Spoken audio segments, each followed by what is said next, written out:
Good day all. My name is Mukhtar Ali, and if this is the first time you are coming to my YouTube channel, please subscribe and join it. So, in today's class, we are going to look at the concept of eicosanoids. So, what is eicosanoid?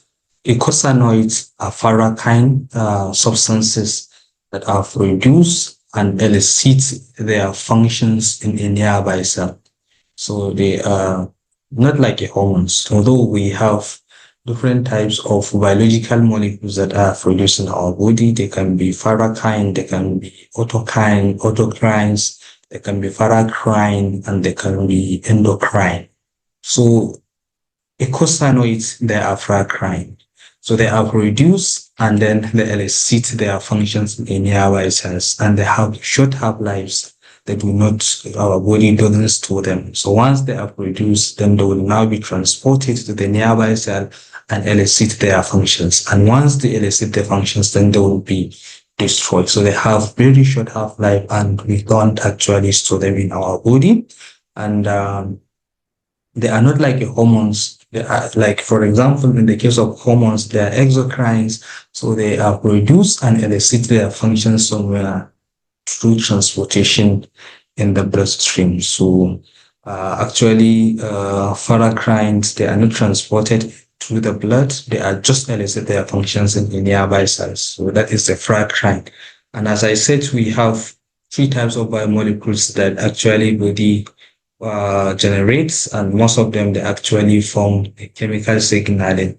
So starting with autocrine. So autocrine are actually a substances that are produced and elicit their functions and in exactly where they are produced. They are a cell target itself. A cell target itself, it will produce a molecules, and the molecules will target the stem cells. That is called autocrine. And in addition, we have signal across gap junctions. So in this case, the molecules are produced where a cell targets a cell connected by a gap junctions. So that is in the case of signaling across gap junctions, a molecules will be produced and the molecules will just target another cells in a gap junctions.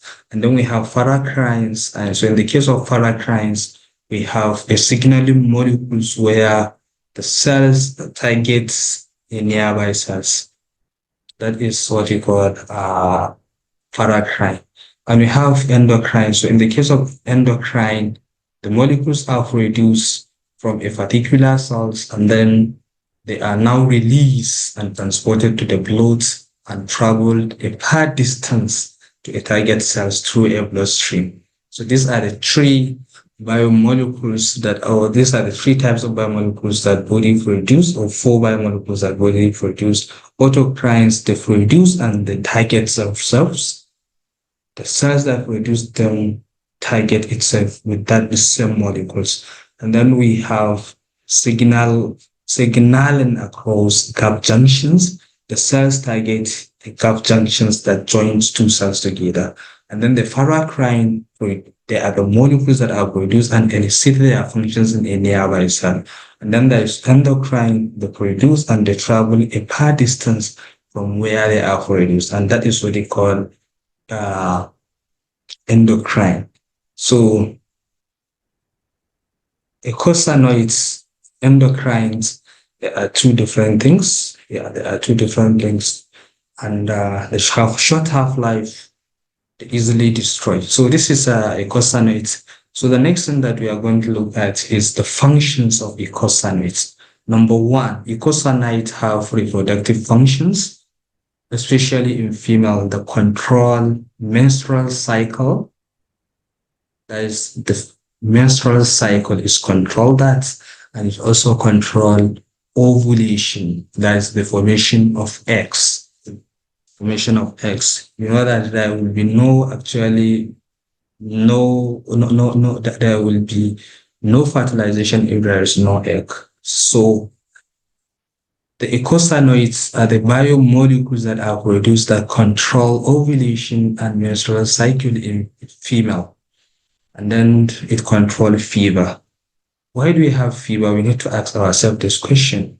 We develop fever because of eicosanoid. So whenever we have a fever in our body, it's because we have eicosanoid. So eicosanoid is a biomolecule that causes fever in the body. So when we produce them, especially in large quantity, they cause fever. And then inflammation, the control inflammation. You know that sometimes inflammation is important, especially in immunity, where it's trying to control the immune system of a particular living organism. So inflammation is there. And of course, when the inflammation occurs without a disease condition, so it actually leads to a problem. It causes a problem. So then another thing is also pain-associated injury or disease. It causes pain.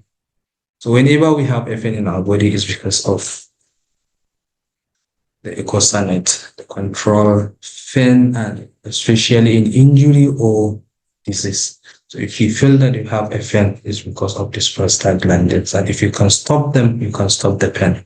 If you can stop prostaglandins, then you can stop fever. So any drugs that you can get it that can block the production of prostaglandins can actually prevent fever, inflammation, and pain. So, and then it also control or regulate blood pressure. So if you produce it in large quantity, that will be a problem. In lower quantity, that will also be a problem. So there will be a constant, there will be a normal range that actually helps it to maintain the blood pressure. So it's control blood pressure. And also formation of clots, blood clotting. So it helps in clotting of the blood, also gastric acid secretion. So these are actually the functions of prostaglandins. So the next thing that we are going to look at is, of course, how do we get these prostaglandins? So, eicosanoid or this of eicosanoids. So eicosanoids, they are derived from a 20 carbon unsaturated fatty acids. So there is an unsaturated fatty acids called arachidonic acid is 20 carbon for the unsaturated fatty acid. So it's derived from there. So all the eicosanoids are derived from arachidonic acid. So arachidonic acid is a fatty acid, it's an unsaturated fatty acid where all eicosanoids are derived from. So, and we have actually three classes of eicosanoids.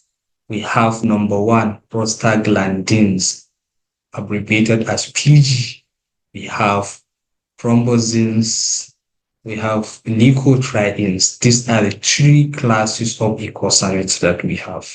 So let's start with the prostaglandins. What are prostaglandins? So prostaglandins were first discovered in prostate glands, and that is why they are called prostate glands. So they are first discovered from prostate gland, and that is why they are called prostaglandins.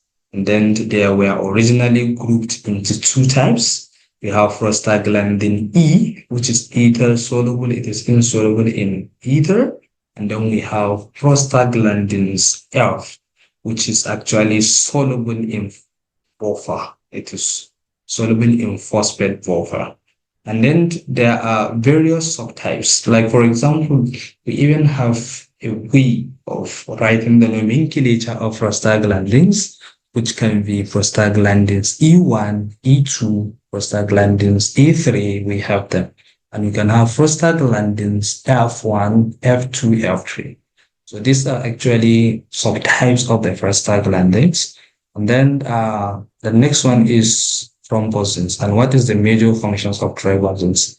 Thromboxanes are produced by platelets and they play a role in one, reduction of blood flow in the site of the clots.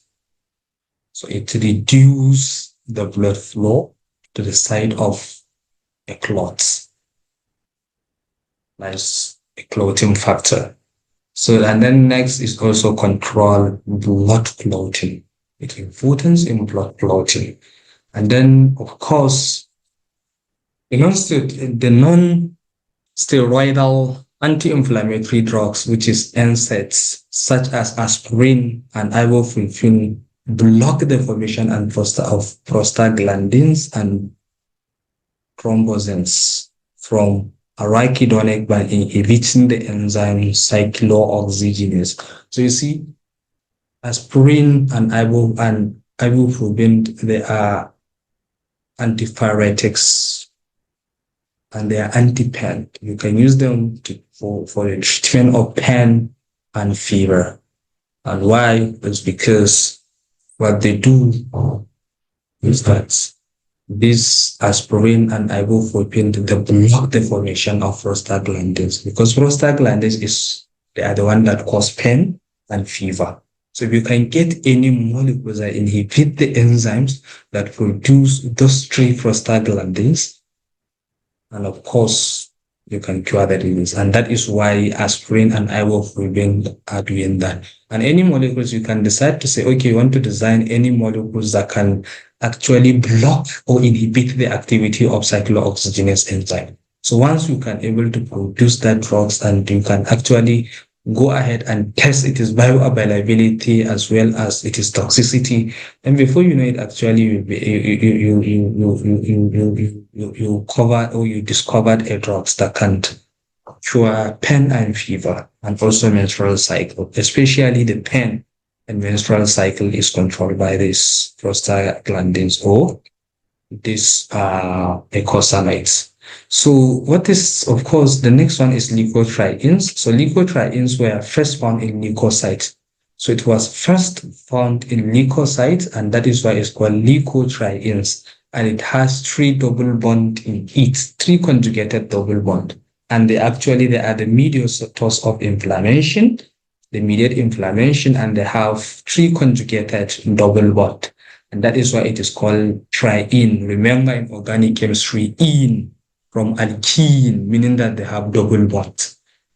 Ene, they have double bond. So as a result of that, since we have this triene, it means that they have three double bonds, and that is why it is called leukotrienes, because they have three double bonds in a conjugated form. So, and then the induced contraction of the smooth muscles lining the airways to the lungs, which causes bronchoconstriction. So this is actually some of the activities that are controlled by these leukotrienes.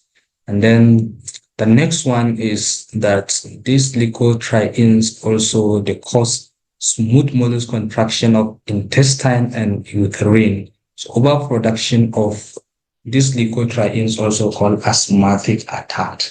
So one of the major actually cases or issues that cause asthma in the human body is this leukotrienes. So if you produce leukotrienes in higher concentration, so there is a likelihood that it will cause asthma. So that is why inhibiting the enzymes, or the major enzymes in this leukotrienes biosynthesis, or in this eicosanoid biosynthesis, can serve as anti-asthmatic drugs. So of course, under this leukotriene synthesis is one target of anti-asthmatic drugs, such as prednisolone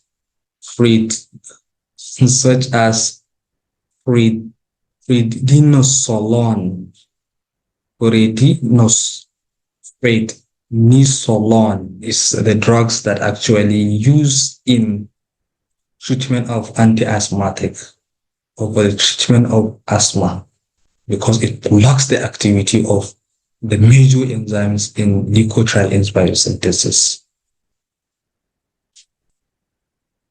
And then the mast cells and eosinophils release leukotrienes, and they are mediators of anaphylaxis. Yeah. So you see, mast cells and eosinophils, they are the examples of white blood cells that release leukotrienes, and they are the mediators of anaphylaxis.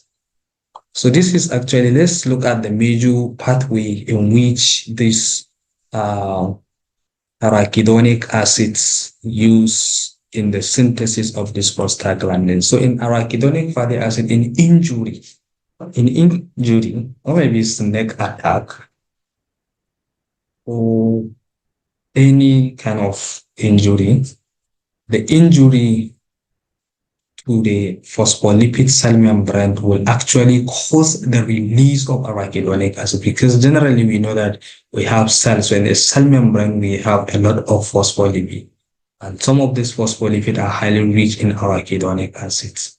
So phospholipase A2 is an enzyme, like for example, in a snake bite, like for example, in the case of Najana glucolis, they are highly rich in phospholipase A2. So if snake attack a particular organisms, they release these enzymes. So that is why we said injury, tissue injury. So an injury can be due to snake bites, an injury can be due to accident, an injury can be due to a lot of actually other things. So let's say injury in the case of snake bite. So this phospholipase S2 will be released from the snake venom into the blood, and of course the enzymes will now attack the membrane, and then it will now break down the phospholipids at carbon 2 to release arachidonic acid. So this arachidonic acid generated can actually go into two fates. So the first phase can be in the case of 5-lipoxygenase pathway, where the leukotrienes will be generated, and of course this leukotrienes that is generated due to activity of the phospholipase A2, it can cause bronchoconstriction, asthma attack, and then smooth muscle contraction. And then we have cyclooxygenase pathway. So the cyclooxygenase pathway, there are two isozymes there. There is cyclooxygenase 1 and cyclooxygenase 2. We call it COX1 and COX2. So these two enzymes involved in the synthesis of prostaglandin G2, which is the inactive form, and which will later be activated to produce prostaglandins H2, which is the master prostaglandins that can actually lead to the generation of a lot of other prostaglandins, which include prostacyclin, and also there is prostaglandin, which actually causes pain and inflammation. There is also thrombosin, which actually causes platelets aggregation. Then, of course, next thing after this, so this is actually how these prostaglandins and leukotrienes are generated in arachidonic acid pathway. So, and then the next thing is that mammals have two isozymes of prostaglandins. And the other name for this cyclooxygenase enzymes is called prostaglandins H2 synthase, and they are COX1 and COX2. So COX1 is responsible for the synthesis of prostaglandins that leads the secretion of gastric mucin. So it controls the secretion of gastric mucin, and also COX2. It's actually the enzymes that involve for the synthesis of prostaglandins that mediate inflammation, pain, and fever. And ladies and gentlemen, one very interesting thing we should know that these prostaglandins and eicosanoids in general, they have a lot of function. Like for example, during labor and especially during pregnancy, it helps in the contraction of the uterus. During labor, it helps in the contraction of the uterus, which can actually help for self-delivery. And then, of course, the pain can be relieved by inhibiting COX2, that is cyclooxygenase 2, because it is the enzyme that involved in the synthesis of prostaglandins that mediate pain, fever, and inflammation. So if you can inhibit the activity of these enzymes, which is COX2, and of course, the first drugs marketed for this purpose was aspirin. So aspirin is the first drug that is actually designed to inhibit COX2 And of course, we know that aspirin is a pain reliever. It's a pain reliever.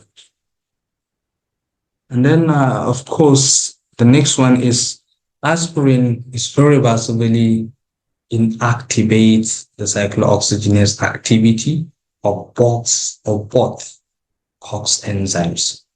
So as a result of that, it will actually relieve pain. So the synthesis of prostaglandins and thromboxanes is thereby inhibited. So ibuprofen also inhibit the same pair of enzymes. So that is why ibuprofen, aspirin, they are the biomolecules that relieve pain, that also relieve fever. So these are actually the pathway.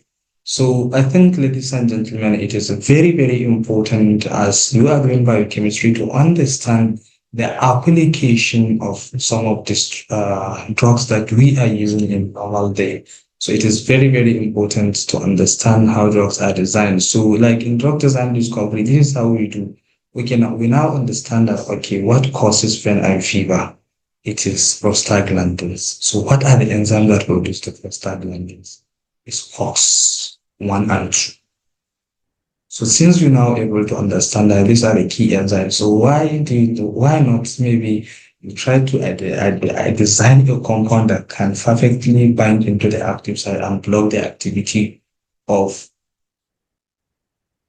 the enzyme. So once you block the activity of the enzyme, it means that there will be no synthesis of prostaglandins. And of course, if you do that, you have drugs. So this is what actually happened in drug discovery. And at the same time, so these prostaglandins, they have health benefit and other things, even if in terms of fever. In terms of fever, you know that fever is not a pain. Fever is not a pain. Sorry, fever is not a disease, and pain also is not a disease. Rather, it is a sign of the disease. Like if you have fever, it's a sign that, okay, there is a likelihood that you may actually come up with a disease. Because sometimes fever is just that your body is trying to protect you against some microorganisms. It's like an immunity that always your body is trying to protect you from infections by some microorganisms. So, ladies and gentlemen, if this is the first time you are coming to my YouTube channel, please subscribe and join us. You are going to find a lot of other videos if you joined as a membership. So thank you for listening. Thank you. Please subscribe